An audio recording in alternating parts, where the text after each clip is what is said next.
మరి వాళ్ళ కొత్తగూడెం జిల్లాలో అదేవిధంగా రాష్ట్ర వ్యాప్తంగా ఎందుకు విస్తృతపరుస్తూ ఉన్నాం జాగృతిని? ఎందుకు అంటే మీరు మన ముఖ్యమంత్రి గారిని చూస్తే మీకే అర్థమవుతుంది.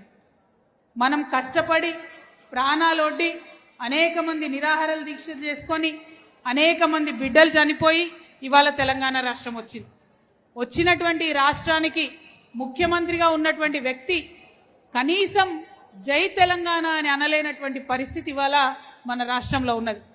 ఎందుకోసం తెచ్చుకున్నాం తెలంగాణ రాష్ట్రం? మన అస్తిత్వం నిలబెట్టుకోవాలని, మన యొక్క అభివృద్ధి జరగాలని చెప్పి, సబ్బండ వర్గాలకు మంచి జరగాలని చెప్పి, మా ఆడబిడ్డలకు అభివృద్ధి కావాలని చెప్పి మరి తెచ్చుకున్నటువంటి తెలంగాణ ఒక గాడిన పడే లోపలనే మరి కాంగ్రెస్ చేతిలోకి పోయింది.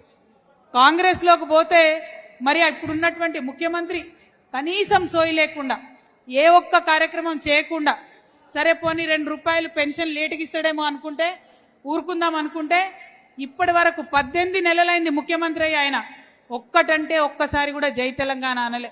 ఎప్పుడు చూసినా నోట్లకెళ్ళి జై కాంగ్రెస్ జై సోనియమ్మ తప్పితే జై తెలంగాణ అన్నది రాలేదు. అంటే మన రాష్ట్రంలో ఇవాళ ఒక సంస్థ తెలంగాణ జాగృతి సంస్థ, మనం ఉద్యమ కాలం నుంచి ఉన్నాం, తెలంగాణ అస్తిత్వం కోసం పోరాటం చేసినాం.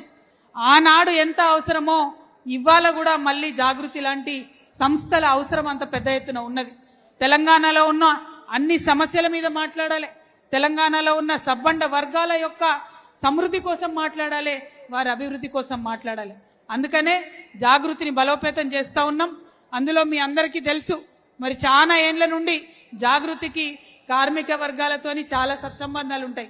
పర్సనల్గా నాకు సింగరేణితో కావచ్చు, అంగన్వాడీలతోని కావచ్చు, ఆశా వర్కర్లతోని కావచ్చు, అనేక మంది కార్మిక వర్గాలతో మాకు సత్సంబంధం ఉంటుంది.